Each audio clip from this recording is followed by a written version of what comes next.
拜談宣德為錯領佔經功，其分仙界難防安全無可為繼，強氣給人財寶，天安前用火焚化，好財焚化現精啊！天道話，逍遙快呀樂啊快呀，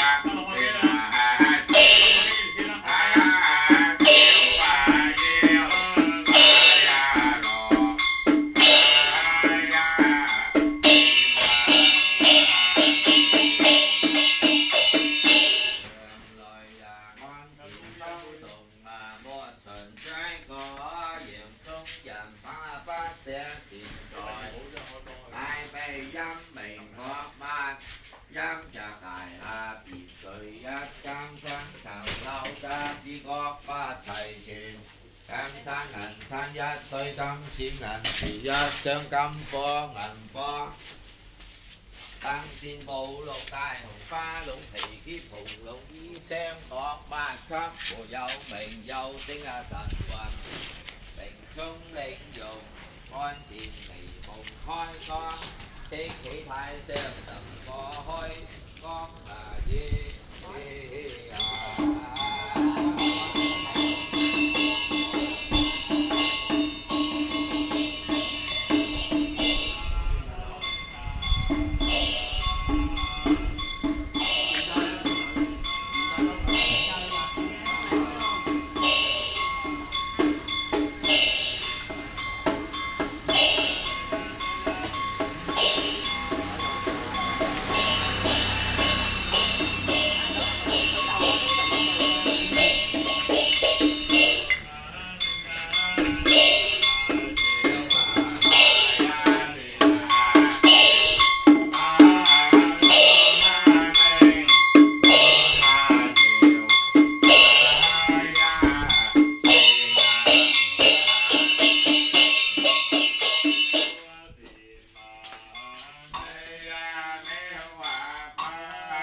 月三寶天尊證明功德主，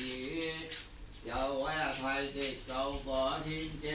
關經十王榮冠真彩金玉二堂，演教南北兩派宗師，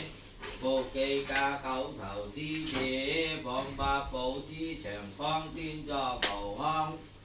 明香招告收從沒循齋果。